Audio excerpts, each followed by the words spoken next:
Hi guys, Carl from Purple Moose Plays. Today I'm taking a look at Squire for Hire, an 18-card tile-laying microgame from John Merchant and Letterman Games. In fact, I'm actually taking a look at both the original core set as well as the second core set, Squire for Hire Mystic Runes. I should mention that I've received a review copy of both of these games from the publisher. But with that being said, let's head down and take a look at a solo playthrough of each of the core sets, and then I'll meet you back up here to let you know what I think. To set up a solo game of Squire for Hire, we're going to begin this by selecting our Squire, and we're going to do that by shuffling the 4 Squire cards, and then choosing one at random to be our Squire for the game. So in this game, I will be playing with Uru, the Mage's Apprentice. I will come back and explain what everything on this card means once we've talked about how the game is played, because it will make a lot more sense if you understand the game itself before I try to explain the special rules on this card. So for now, I'll set this off to the side, and we'll continue setup. Next, you're going to take the remaining 14 cards. The one side of the card is a story card, and the other side are loot cards. So we're going to shuffle these cards up. And then we're going to draw the top 2 cards to be our starting loot cards. We're going to end up using these loot cards to create our starting bag, but let me explain how that works after we understand how the game plays. So to finish setup, we're going to place the rest of the story cards up here, and then we'll turn over 1 loot card on the right side and 1 loot card on the left side. So Squire for Hire is going to play out over a series of rounds in which your Squire is off on adventure, collecting loot along the way, and adding the loot into your bag to score points at the end of the game. You're going to be collecting cards, and you're going to be laying those cards over other cards that you've already collected, storing the loot that you've collected in your bag. And you're going to need to follow certain rules in order to place those cards. So when you're placing a new card on top of a previous card, you need to make sure that 1 full item can fit inside the squares completely of the card below it. And when I say item, I mean one of a variety of different things.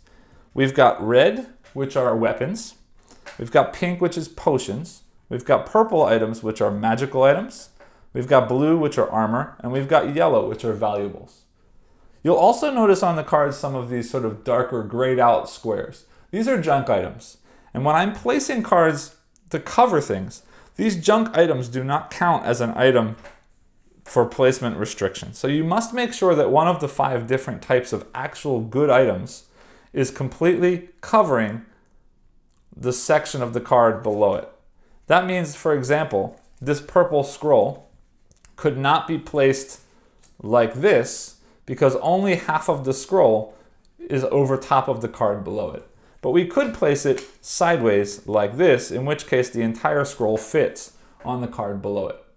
Now, when we're placing, we are free to cover as much of the card below it as we'd like. We can rotate the card in any direction 90 degrees. And we can cover anything that we'd like to. The only restriction is we cannot cover part of an item. So I could not place this card like this, because in this case we are covering half of the crystal ball below it. But we could place it like this, in which case we cover the entire crystal ball, and we don't have any half items covered. So while we're placing these cards, we need to think about how we're going to score at the end of the game. And the way that we're going to score at the end of the game is we're going to get 1 point for every item that we have in our bag. And that includes those 5 different types of items I mentioned before: weapon, armor, magic, valuables, and potions. In addition, we're going to lose 1 point for every one of these junk items, which are those grayed out squares that I mentioned before. So any junk item that's still showing in our bag at the end of the game will score us a -1 point each. In addition to those basic scores, we will also be scoring an additional 1 point for every pair of identical items that are placed adjacent to each other. So for example, if I had these 2 cards like this, you can see the potions are adjacent to each other, and I would score an additional 1 point for that pair. So for every pair of adjacent identical items, we score an additional 1 point.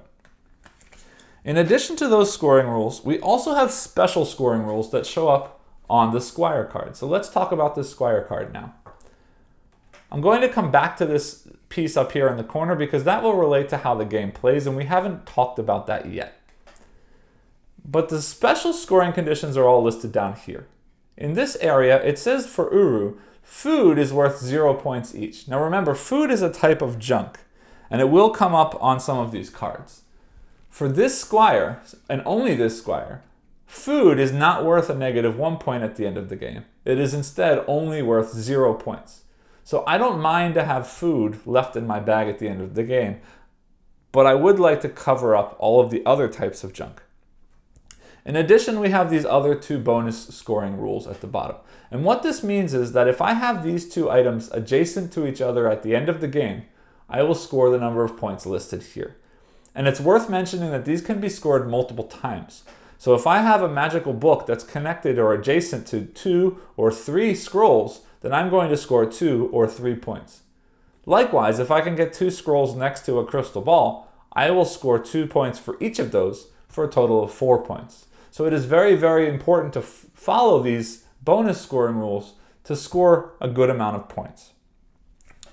So coming back to this thing in the corner up here, as we play the game, we're going to need to collect cards to add to our bag. And the way we're going to do that is we're going to take a look at these stories. And actually, let me show you the stories on the back of here because they won't matter. This one's perfect. There are 2 different kinds of conditions we're going to see on story cards. Some of them are going to have a number followed by a square. In order to fulfill this condition, I need to have somewhere in my bag a number of squares of that color equal to or higher than the number printed here. On the other hand, if we see a negative number next to a color with a type, that means when I place the card that I select, I must be able to cover one item of that type. So we'll see how that goes as we play, but those are the rules. So I need to fulfill a condition, and then I get to choose either of the 2 loot cards showing and add it to my bag, following the rules of placement. Now with Uru as my Squire, I always have a +1 magical item 1 square. That means if we ever need to fulfill a certain number of squares of magical items, I will always add 1 to the actual number, or the actual number of squares of magical item that I have in my bag. So with that being said, we need to start off the game by building our starting bag. And we're going to do that by choosing one of these cards to go on the bottom and then placing the other card on top. Now you will see right off the bat, I have a crystal ball and I have a scroll, and I'd love to put them back next to each other because I will get 2 points if I do so.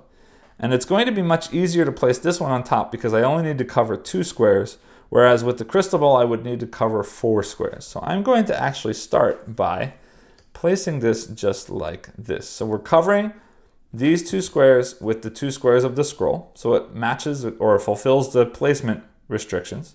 And now I have a scroll next to a crystal ball, which scores me bonus points for Uru's card. So I think that's a great way to start the game. So to begin, we're going to look at our first story card. And our first story card is an encounter. It says, a magical barrier seals off a hidden tomb ahead. You may be able to dispel it by destroying one of your magic items. So what this means is I need to destroy a magic item in my bag to choose either of these cards. And what that means is I need to make sure that I'm covering at least 1 magical item in my bag. Now, I can always also choose to pass if I decide I don't want to do what this says, or if I physically can't do what this says. But then I don't get to choose either of these cards. And in the solo game, it's worth mentioning, I forgot to mention this right now. The solo game, we are working towards achieving 25 points or more to win the game. And when we run out of story cards, the game is over. So for every card I don't place, or for every card I skip over, I'm basically throwing away some scoring opportunity. So I need to place as many cards as I can. But for example, in this case, the only magical items I have are this crystal ball and this scroll. And if I cover them, I'm not only losing the point for that item, but I'm also losing the bonus points in this case. So I'm not sure that I want to do this. So I'm actually going to skip or pass this turn. And when you pass, you're going to turn this card over and you can place it on either side of the deck, covering the one that is there. So I don't really like either of these cards too much, but I do have a potion. But I also have a dagger. So if I can place next to either of those, that would be great. I'm actually going to place here. All right, so the next story card is a dungeon, and it says, your party ventures into a powerful sorcerer's lair. Their illusions can lead you into dangerous traps unless you have the magic to protect yourself. So in this case, I have two options. If I have 3 or more squares of magical items in my bag, I don't need to cover anything specific. If I do not, then I must cover one potion with the card that I select.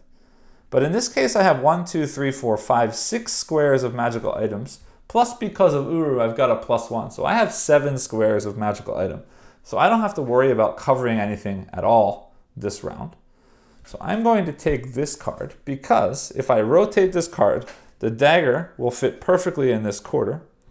And if it does, I now have 2 daggers adjacent to each other, which will give me the extra point for pairs. And then we turn this over and replace the card we just took. All right, your party must defeat a fearsome Darkwing to take its hoard of loot. The raven-like creature may be distracted by throwing coins to catch its eye. So we can either fight it off with lots of weaponry if we have at least 3 squares of weapons, or we can throw coins as it says in the story, meaning we have to cover one valuable item in our bag. I'm lucky because we have 2 daggers and each of those gives me 2 squares. So I have 4 squares of attack or weapons, so I don't need to cover anything specific. Looking at these cards though, they're not great, except that the nice thing is I don't have to worry about, if I take this one, I don't have to worry about this trash because Uru gets 0 points for apples. But the problem is these are both really big and hard to fit onto my cards without covering things that I like. But that's okay. If I take this card and I place it this way or this way, either way works for me. I think I'm going to place this way to leave more openings. I'm covering 1 item, but I pick up 2 items. And I can also cover 2 junk items. So I'm going to place this right here like this. And that's not a bad deal. So then I flip this card over and we move on to a new encounter. You come across a wounded traveler. He agrees to give you his precious loot if you give him a healing potion. All right, so we need to cover a potion. We need to give up a potion from our bag to place. And this time I definitely like this card a lot because it has that book and I want to put that book near a scroll. And we're actually in luck because I can place, if I cover this potion, but then it doesn't match, huh? If we cover the potion this way, it still doesn't match. All right, let's do this. It's not perfect, but if I place this way, I'm losing these 2 things. I have to lose a potion anyway. I'm replacing a helmet with a helmet, so that doesn't really change. Yes, I'm getting 1 less point, but by doing so, I get to place that book next to the scroll, which is important. And I've also covered a junk, although I picked up 1 more. But I think that's an okay place to be for now. So then we turn over the next one. Another encounter. Any noise will alert the guards to your attempts to steal the goods. Drop the armor that clangs inside your bag to avoid detection. All right, so in this case, again, I need to get rid of armor of any kind, which is not great because I don't really want to lose.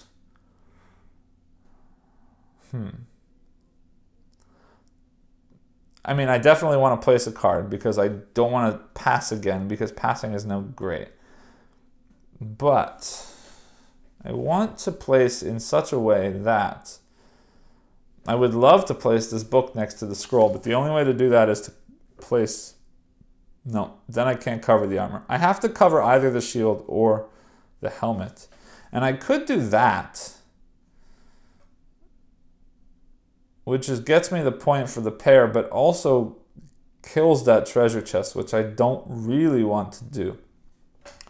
So I think what I might do is just do that.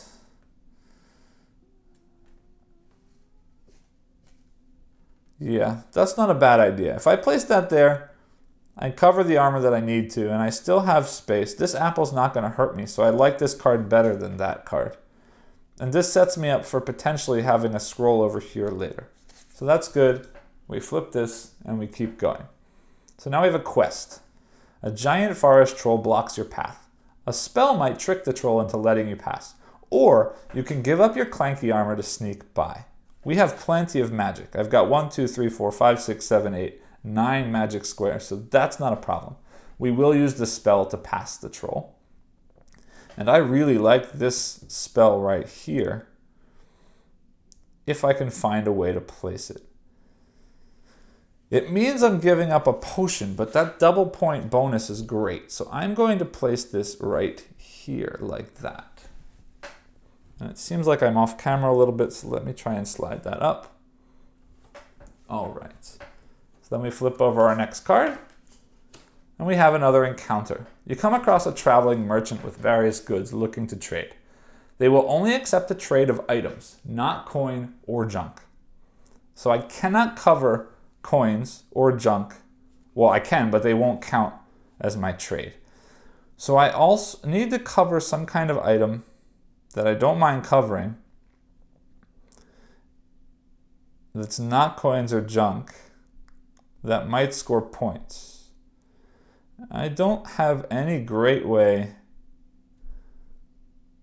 to match things. Yeah, this is not a great option here. But I guess we can cover that potion down here at the bottom that I don't really need. And if I do that, the coins are next to each other. So that's probably a good placement. So let's do that. And we'll flip over. Again, you've got a dungeon this time. Your party comes across some ruins filled with swinging blades. Wear your best protective gear or use your weapon to jam the traps. Unfortunately, I don't have the defense this time. I only have this one helmet left because we covered all our defense. So this time I must cover over a weapon if I want to place. And I would like to get that book somewhere. Well, that's not going to work. I can cover this weapon. I mean, I could cover a lot of weapons, but I really don't want to cover that much. Well, no, I can't do that. I don't want to cover this because there's too much stuff around that that's dangerous. I mean, I could just do... No, I can't because that covers the 4.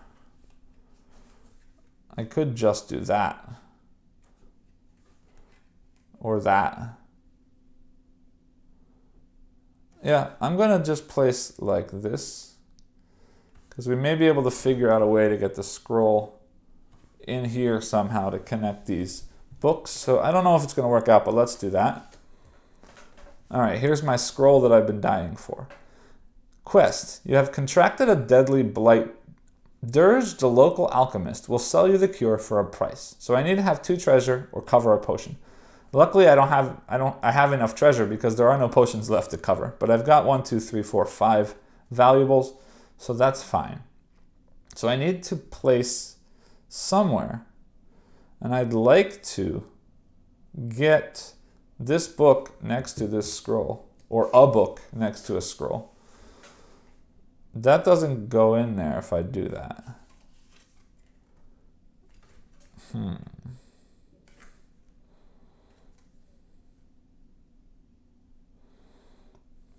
If I place there, actually that's not a bad idea.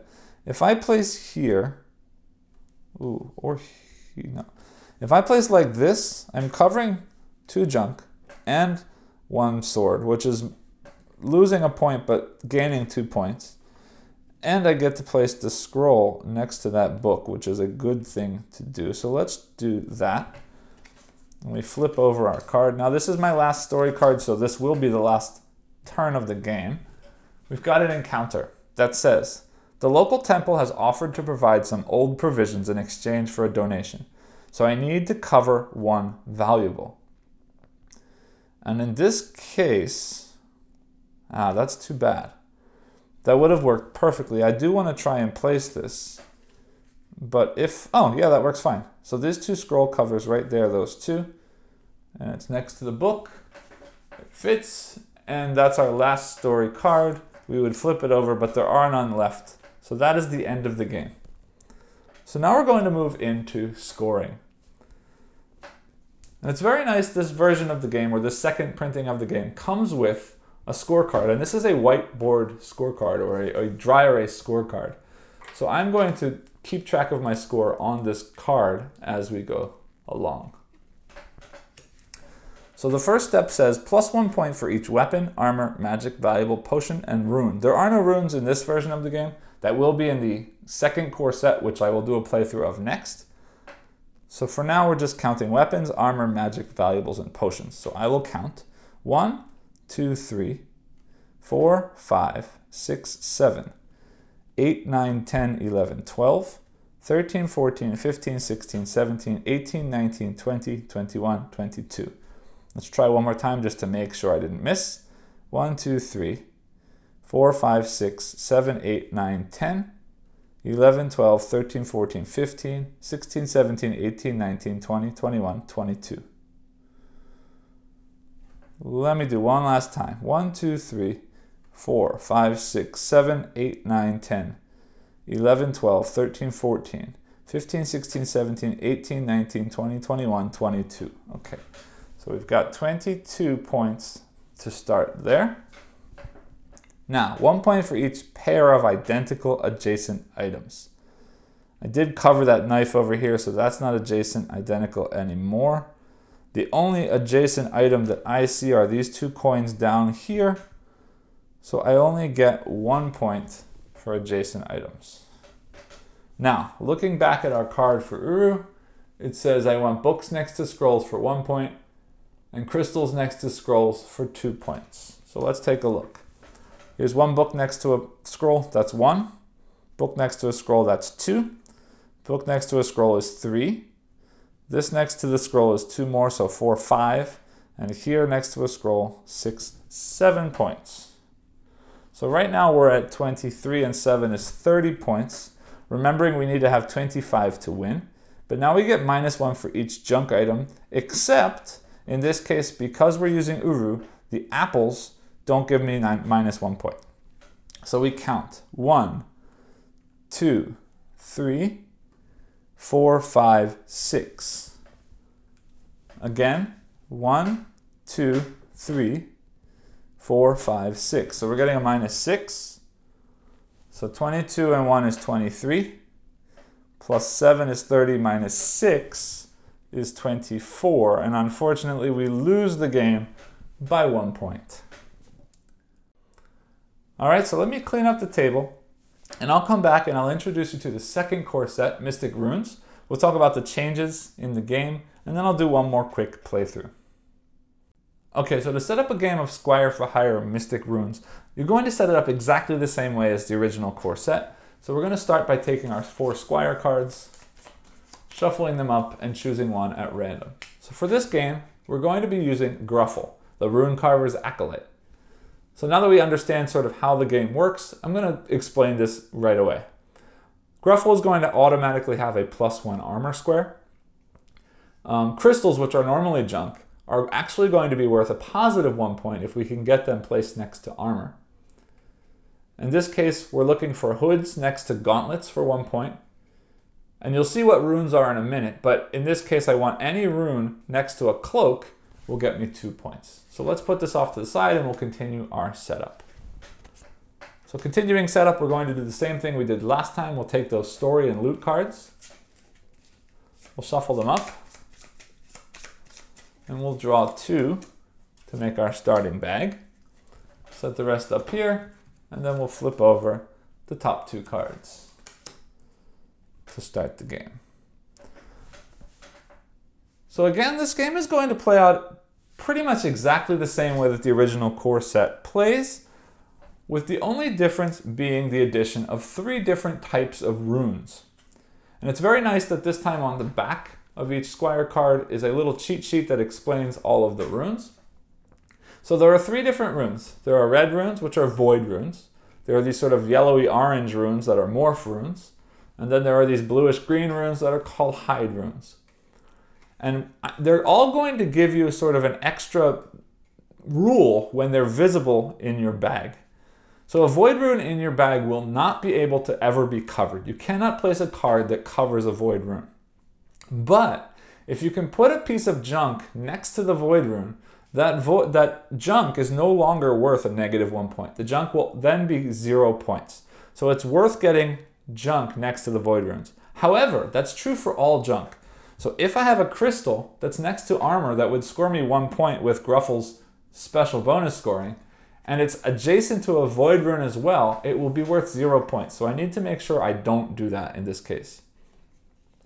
Next, the morph rune is going to count as any one type of item or rune. Sorry, not another rune. It can count as itself rune or any other kind of item. But you can only make it one or the other. It cannot be both. And finally, the hide rune, if you have a hide rune showing, this is going to allow you to break the rule that I mentioned earlier that cards must always be placed on top of other cards. If you have a hide rune showing, you can actually slide a card underneath an existing card. But when you slide the card underneath, you still need to follow the rules that the card on top must have an item that completely fits into the card on the bottom. Also, at the end of the game, each of these runes, just like any other item, will be worth 1 point, and any adjacent runes are worth 1 point per pair. They don't need to be the same type of rune. All right, so let's go ahead and get started. We'll leave that here as a reminder for us about the rules. And we'll go ahead and get started and see how things play out. Now, I like the way that this is starting. I'm going to have to cover this magic wand, but I like runes next to cloaks for 2 points, so I'm going to put that like this to start the game. This is a morph rune, which means it can count as anything, but in this case, because I'm using it next to this cloak, it's very likely that I'm going to consider it a morph rune at the end of the game, so I can get these 2 bonus points. All right, so we look at our first story. It's a quest. It says, spirits plague the local mountain village of Halfwind. Cast a powerful spell or leave an offering to lay them to rest. So in order to cast the spell, I need 2 squares of magic, or I can cover a valuable to leave an offering. Well, I'm lucky because I have this magic wand, which is 2 squares of magic. So I am able to take a card without covering anything specific. So looking at what we've got, I actually like this one because I've got a rune, and this is a void rune that can't be covered, but that's fine because if it's near junk, that'll actually be helpful as well, which it won't be for now, but that's okay. What I'm going to do is I'm going to take this and place this here.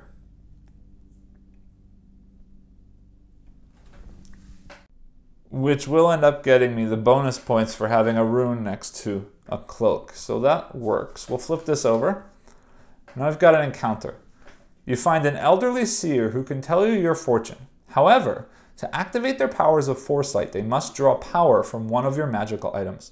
So now I do need to cover a magical item. But I'm okay with that. Because if I take this card and I place it exactly the way it is this way, I'm covering a magical item. Hold on. Maybe not. Yes. I'm covering a magical item, but I'm also covering junk. This crystal is next to armor, so this is going to score me a point. And now I have another rune next to that cloak, which is going to score me another double points, which is great. So we'll stop there for right now.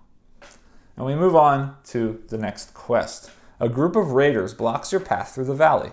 They demand your coin in exchange for passage. So we can scare them off if we have more than 2 squares of weapons, which unfortunately right now we do not. So I'm going to need to place so that I cover a valuable. And actually I like this because if I take this one and I place it here, I'm putting a crystal next to an armor, which gets me a point, and I'm adding a hide rune, which now I can start sliding things under, and I'm getting rid of more junk, which is great. All right, another encounter. A path full of jagged and rocky obstacles lies ahead. You can turn back or take your chances with your armor to advance through the dangerous rocks and ice. So now I need to cover armor if I want to place. I don't really like the idea of covering armor, but in this situation, we are actually going to get pretty lucky. Because if I place this one here, I'm covering an armor and I'm covering a junk. And now I have another cloak next to a rune, which is going to work out lovely. And this can represent any item. So if I leave it as is, this can be an armor next to my crystal. So that crystal will also score for me. Great. So now we head down into the dungeon. Your party ventures into an ancient stone castle in search of loot, but are greeted by a barrage of magical traps instead. So I can use 3 armor, or have 3 armor, to block myself and protect myself from the traps, or I can discard a magical item to sort of dispel or get rid of these traps. But I'm lucky because I have a lot of armor. I've got 7 plus 1, I've got 8 armor squares, so that's no problem. So I can take either of these with no issues.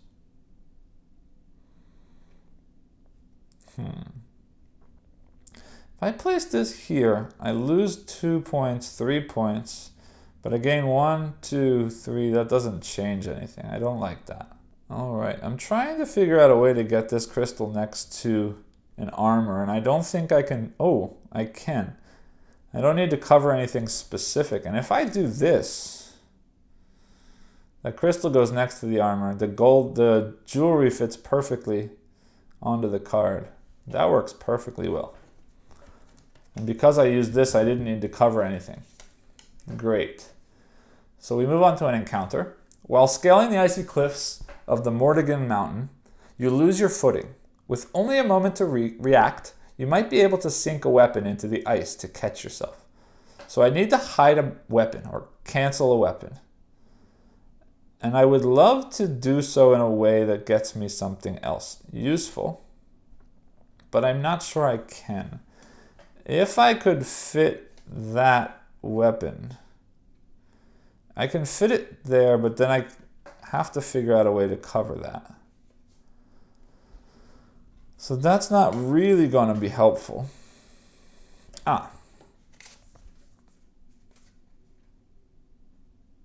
Sure, if I place this here, I don't have to make sure everything fits on this card. This flail will not fit on the card, but the jewelry fits in these 2 squares, so that fits perfectly there. And now I've got jewelry next to each other, which will give me a bonus for pairs. So let's do that. Oh, finally we see a gauntlet. We've got a quest. The cold of the mountains chills you to the bones. Wear some extra gear or burn a magic item to stay warm. Well, I've got lots of extra gear. I've got 2 cloaks and a hat, which is more than enough to cover that. So we get to place. I would love to find a way to place so that that gauntlet is close to that hood. I can't really do it because if I place this here, it doesn't work because I'm leaving this part uncovered. And if I move it higher, that's not helping. If I turn it this way, that doesn't work. And if I turn it this way, they're no longer next to each other. So that doesn't work. And that junk doesn't count for placement. I could place this way, but that doesn't help me. The only way I could do it is to place here, but then I'm losing 1, 2, 3 points, and I don't want to do that. So either we reconsider or I place somewhere else. And I think place somewhere else is the right answer. I will place this way. My gauntlet covers. We lose a junk. We pick up some stuff. And because I had 2 armor, I didn't need to cover anything. So that works fine. And we move on. Encounter. You start the steep hike towards the next dungeon, but the weight of the load in your bag slows you down. Drop some cumbersome valuables to carry onward. All right, so I want to get rid of a valuable. Yeah, it's not ideal, but we'll take this card and place it this way. So we're covering up this statue, and now I've got two hoods adjacent to each other, which gets me a bonus. I pick up a junk, but so what? This crystal, you know what? I haven't been paying attention. There may be a way that I can slide this under somewhere. In fact, there is. I need to hide a valuable or lose a valuable.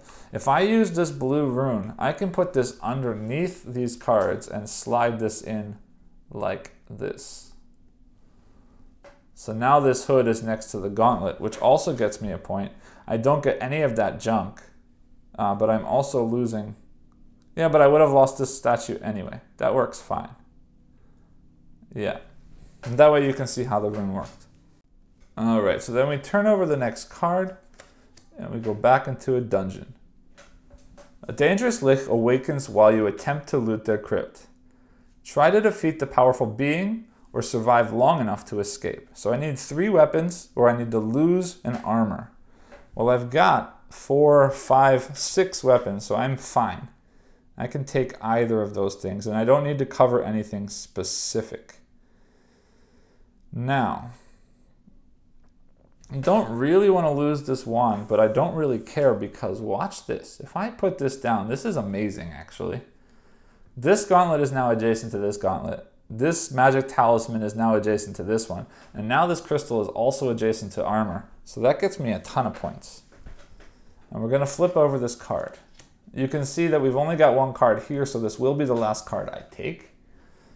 We've got a quest that says, your party has been hired by the mainland museum to bring back rare magical artifacts or valuable treasures for their collection.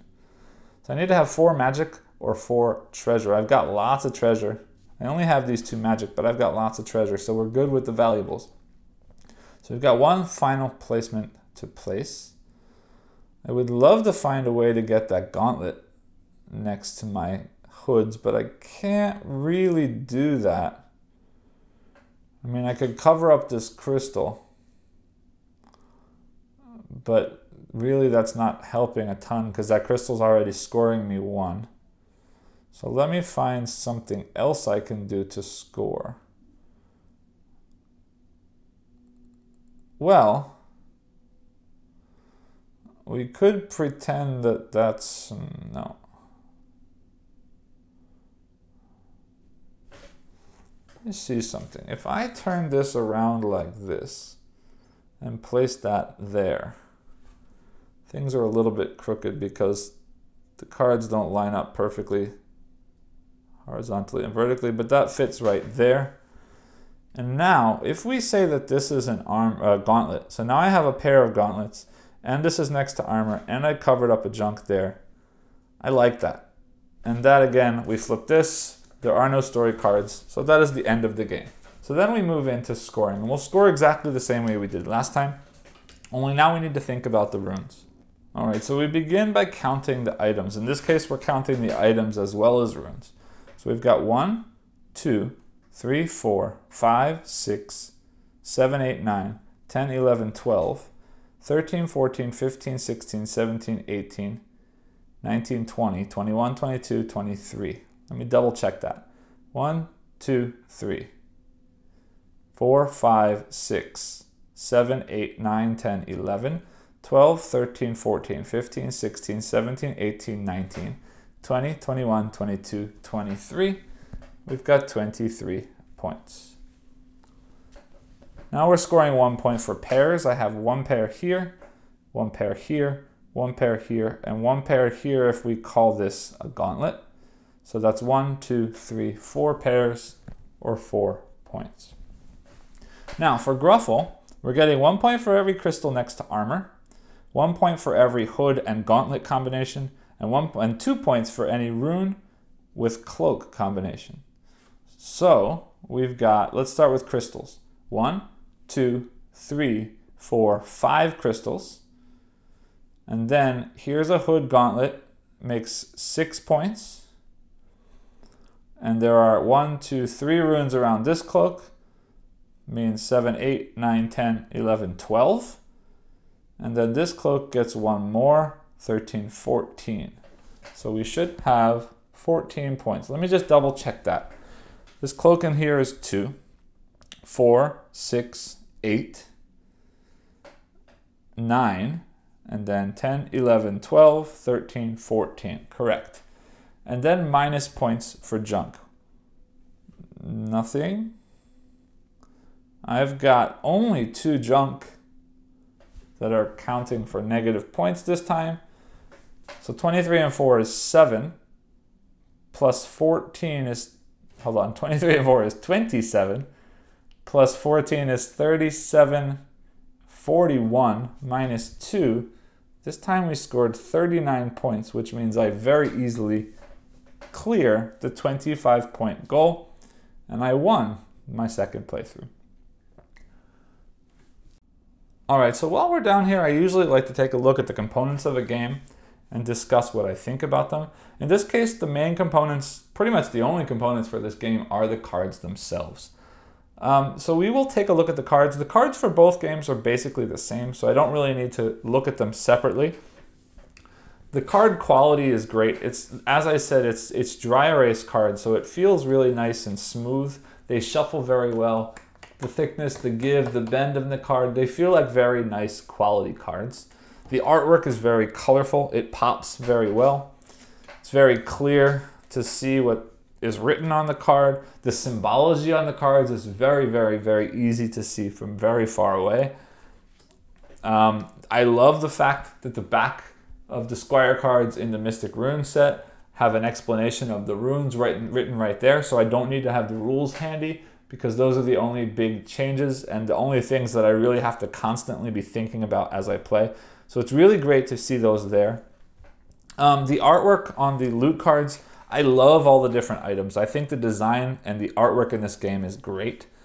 I love the way that the loot bag looks when you're done. Now, if there's any small complaint, it is a bit of a problem that the squares aren't exactly square. So when you rotate things, sometimes you get lining up that doesn't quite align, so you do end up with some gaps in the picture, but that's a minor nitpick because it would be a real pain, especially with rounded edges, to figure out a way to get around that. So I don't hold that against them at all. What else? The characters. I love the artwork of the characters. They're really cute, and they just bring a lot of sort of charm and character to the game. So I really like the look of this game. The only other thing to talk about for the game as far as components go, I usually talk about boxes and box inserts. In this case, the only thing that the game comes with is a card box that looks like this. And let me show you how this works. This is the original core set because obviously the Mystic Runes are still out on the table. And what you get is a box that looks like this. So this is actually an interesting sort of tuck box that's going to open up. It's a little bit tight. I sort of worry that I'm going to rip that tab if I'm not careful. And it unfolds like this. And then inside there, you've got all of the cards. I should mention, sorry, while we're here, this scorecard player aid is wonderful. And the fact that it's dry erase and that I can keep my score directly on there is a very, very, very nice addition to the game. Now, it is worth saying, because the game comes in a container like this, I have to make sure I have dry erase markers laying around wherever I am because I can't really carry them in the box with the game. But again, that's a minor complaint, not a big deal. The only real complaint I have, again, is this box. Now, don't get me wrong, the box holds the cards fine. I did mention that getting the tab out is a little bit tricky, but I think after I open it a few more times, that won't be a big deal. The nice thing about the size of the box is it fits right into your pocket really easily, and this game goes anywhere you're going without a problem. And I really like that. But the rules to the game are also printed on the inside of this box. And that's an issue. I would normally save this to my actual review, but since we're here looking at them, I'm going to talk about them right here. The rules for this game are a bit of a problem. Now, I understand this is the second edition of the game and the rules have been cleaned up a bit, and they're not unintelligible. They definitely explain the game pretty much as well as you want them to. The problem though is because so much effort was made to squeeze everything into these 4 little pages of rules, plus some visual representation here, you lose some nuance, and there are some edge cases or some small questions that will arise while you're playing. I did have to reach out to the designer a couple of times for some clarification type questions because it wasn't 100% clear from these rules. There is a QR code here that leads to a video explanation, but even the video explanation, I will say I was a little bit underwhelmed. I think if you're going to link to a video, or even better, if you were going to link to a digital version of the rules, I would love to see an FAQ or a more detailed explanation of some of the more specific rules at that link, and not just a walkthrough of the rules as written in the book. But again, if you can get past that, if you can learn how to play the game through questions online, through sort of interpreting the rules as you need to, well, we'll talk about this in the real review, but remember that. I am a little bit concerned about the form of the rules here, and we'll save the rest for when I meet you back up top. So let's head back up and we'll discuss how I feel about the game and, you know, more about what I think about the rules, but more also about the gameplay itself. So I'll see you in a few. Welcome back. I hope you enjoyed the playthrough. Before we get into my thoughts, I have a little bit of a story I'd like to share about this game, because this game holds a special place in sort of my beginning of this YouTube channel itself.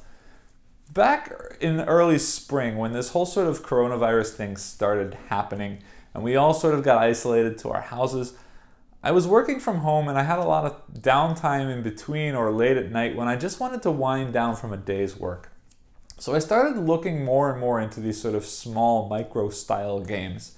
And I discovered Squire for Hire, and at that point it was on sale for free on pmparcade.com, and I printed it out. It was my first print and play game that I've ever done. I printed it out and I played it, and I enjoyed it, and I got into it, and because of that I then discovered Button Shy, and I then discovered all kinds of other things.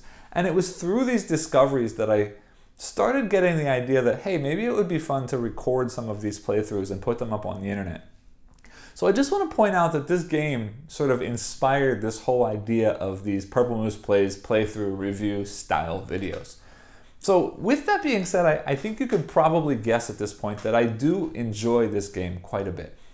Now, I mentioned earlier in the intro that I did get review copies of both of these games from the publisher, but I will take that a step farther, and I will say that I personally reached out to the publisher requesting these review copies because of what this game sort of meant in my story until now. And I wanted to share this game with all of you. Now, that being said, there are some things that I really love about this game, and there are some things about this game that I'm not a huge fan of, so we are going to talk a little bit more in depth. I'm not going to leave it at that. But I just wanted you to know the story, and I do want you to understand that I do generally really enjoy this game. So let's start with the positives. What is it about this game that I like so much? Well, again, if you've watched any of my videos, it really is this spatial puzzle that I love so much. Every turn I'm presented with cards, and I have to choose a card and figure out a way to get that card to fit into my sort of arrangement of cards, my play area, that it fits in a nice way, covers things that I don't want, matches up to things that I do want, or allows me to add things that I do want, looking for those pairs of similar objects or same objects, or looking for those special combinations that give me the bonus scoring conditions on my Squire card. And it's just this spatial puzzle that I keep coming back to that I really, really, really enjoy. We've seen this in other games that I've reviewed, things like Circle the Wagons or Sprawlopolis, or many, many other games that I've been talking about have these spatial puzzles, and I really enjoy this thought process, or this style of gameplay, I guess. And here there's some interesting things, because there are some objects that are really small and take up one square. There are other objects that are bigger and take up multiple squares. And when I want to cover something, I need to make sure to cover the whole object. And when I'm placing a card into my play area, I need to make sure that at least one object fits completely. So this difference in size adds a little bit extra to the game. The bonus scoring goals of the individual squires adds quite a bit of interesting thought to the game. The idea that there are junk spaces that I don't want to be showing at the end of the game adds another nice little twist. And just all of these things working together is really interesting to me. And yeah, it's just a kind of puzzle, or the thought process, that I really enjoy playing. And this is the first one of its kind that I played, the first one that got pulled me into this kind of game. And I really appreciate what this game does.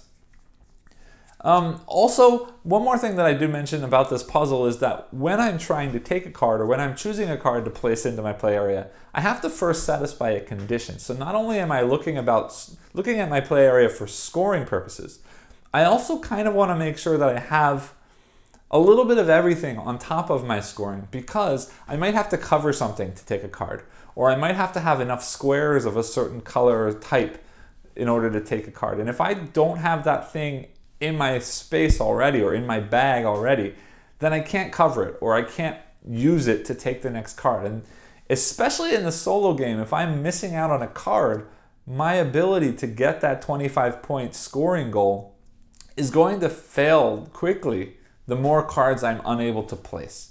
So I need to make sure that I'm at least able to take a card every turn if I want to take the card that's showing. So overall, based on this sort of style and thought puzzle, I really enjoy this game. Now, there are a couple of negatives. The first thing we've already mentioned in the component piece, but I'll mention it again here. The rules are a little bit iffy. They've gotten better. The original rules that I got with the print and play version were much worse than they are right now, and they've improved quite a bit. The general rules on how to play the game, I don't have any issues with, but there are a couple of questions that were a little bit vague that I've now clarified, and now that I've clarified them, it's not really a problem. So it's not going to stop you from playing the game. But for example, the rules are written for 1 or 2 player game because that's what the game as it stands is playable by. But most of the rules are written as if you were playing a 2-player game, and it doesn't really describe the differences for the solo game very well. For example, at the beginning, you're supposed to deal 2 cards to each player, and in the rules as written, you place one of those cards down as the start of your bag, and you pass the other card to your opponent. And then the card you've received from your opponent, you then have to lay on top to start, the second piece of your bag, as you saw in setup. Now in the solo game, I take both of those cards and I choose one to put on the bottom and one to put on the top, and that's not specifically written in the rules. A couple other things relating to scoring. We can see that it says per pair, you get an extra point. But when you look at the bonus goals on the Squire card, it only says that those combinations of items score you 1 point or score you 2 points. But it doesn't mention whether or not one item surrounded by others of its matching pair from the bonus goal can score multiple times for all of the pieces that are adjacent to it. And that's something that would be nice to see clarified in the rules. But again, beyond these little sort of edge cases or specific questions, the rules aren't bad. They will help you play the game. You will understand how to play the game. It's just a couple of little questions here and there that you might still have after reading the rules. The other thing that might be a negative in this game, and it doesn't affect me too much, and I'll explain a little bit more, but the other thing that might be a negative is that, of course, there's going to be some randomness in this game. I already mentioned that you sort of have to make sure you always have a little bit of everything in your player area, in your bag, to make sure that you can meet the condition to take a card to place into your bag. But depending on the cards that are coming up, you might not actually have the opportunity to have the right things in your bag. If I'm getting a lot of armor coming up in cards and I suddenly need to have a weapon in order to take the next card, I might not have that. And it might not be because of choices I made, it could just be because of the order that the cards are coming up. And that's true for scoring as well, right? The cards are going to come up randomly. You are shuffling cards, and that's true for any game like this when you're drawing cards. But with 18 cards, the space is small enough already, so this randomness might be a little bit more swingy. That being said, the game is playing in 10 to 15 minutes. It's not going to break a game, it's not going to destroy a game, and if you're looking for a pure strategy game, this clearly isn't the one you're going to want anyway. So for what this game is trying to do, if I have 1 or 2 games that's sort of thrown by luck, it doesn't affect me at all, because the game is fun. The brain space that I'm putting myself in when I play this game, even if the game doesn't work out, it's still a very nice sort of gear to be running through my head. It's still a very nice thought or a nice puzzle that I'm running through my head. Whether or not the results turn out to be a win or not, I don't particularly care, because it's the journey here. It's the actual play of the game that I enjoy. It's the thought process that I get when I'm placing cards on top of other cards, and how do I arrange them and how do I fit them. That's the part that I enjoy. So if I win, if I lose, I don't really care so much.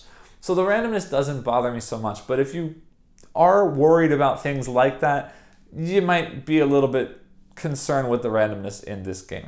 Now, positives and negatives being said, let's talk about the difference between the original core set and the second core set. Basically, the second core set is the same game, except all of the icons are changed to different icons, and now we've included 3 runes. There are a couple things I want to say about the second core set. I actually think I might prefer the first core set. And the reason that is because it's more of a pure experience. It's really more about just the basic puzzle. How do I fit these items in? How do I make pairs? How do I match up these bonus combinations? How do I cover junk? These are the kinds of things about the game that I really, really enjoy. And that pure experience for me, it's quick, it's easy. Easy meaning easy to play, not necessarily easy to win. And it's something I can pull out and play through very quickly. Now, with the runes added to the game, they give you some interesting changes to the rules, right? They give me some new interesting abilities that I can do, and they definitely make the game fresh again. But I worry that they add a little bit too much thinking or a little bit too much restriction. I don't want to say restriction because they open things up again, like the blue rune lets you slide something underneath. But it just adds another layer of something that I need to think about, and I'm not sure yet whether that makes the game more interesting. Now, that being said, I don't think the runes are bad for the game, and I will definitely keep both of them and occasionally pull out the Mystic Runes version of the game because it does make things fresh. It does change things up, and if I get tired of the same puzzle over and over again, it does switch that up. So it's nice to have, but I do think I prefer the pure puzzle of the original base or the original core game. In addition to that, the one little problem I have with the new core game is that you can't really mix them. I mean, you'll see in the rules that there are rules for 3 and 4 players, in which case you can mix them. But then everybody is sort of told to use a Squire from both games. And this is what I mean. Because the symbols on the cards are completely different in the second core, not just are there runes added, but all of the items are completely different. I cannot use a Squire from the first core set in the second core set alone, because none of the symbols were matched to bonus goals on the Squires from the first core set. And I think that's a little bit of a shame, because one of my favorite things about this game is the variability in the Squires and the different scoring goals that they have, because that's what twists the game. That's what makes every game that I play different, and I really enjoy that. And I think it's a little bit of a shame that I can't use those Squires from the first core set in the second core set because those bonus goals don't match. Now, that said, I do know that there's a completely new Squire pack that introduces a whole lot more Squires for both the original core set and the second core set that, if you have, will add to those Squire lists anyway. So that is something I definitely want to track down, because that is variability that I'm very, very happy to have in the game. So while I'm not sure if the runes make the game better, I will guarantee you that having more Squires will make the game better, because I would love to have a slightly different goal scoring condition every time I play the game, because then I'm following the same puzzle, but my outcomes, or what my desired outcomes are different. So that doesn't change the way the game plays, but it does change the way my brain is working when I'm playing the game. So that's the kind of change that I'd love to see more of for this game. If we can throw in more different Squires or more different scoring variability, I like that, without having to change the base rules and add complexity to the way the game plays. I think that's really cool. So anyway, if you're a fan of easy, small traveling games like this that you can take with you with a cool tile laying, sort of building, overlaying cards, puzzle solving style of gameplay, I strongly recommend Squire for Hire, especially the first core set. If you think you might like a little bit more complexity in the rules and you like what you saw in the playthrough, definitely check out the second core set. And more than anything, I definitely strongly recommend, if you like this game, look out for that pack of extra Squire cards, because I think that will make things much, even more enjoyable to have that variability. Anyway, I hope you enjoyed this video. As always, I'd ask to like and subscribe below, and I'll catch you next time. Thanks.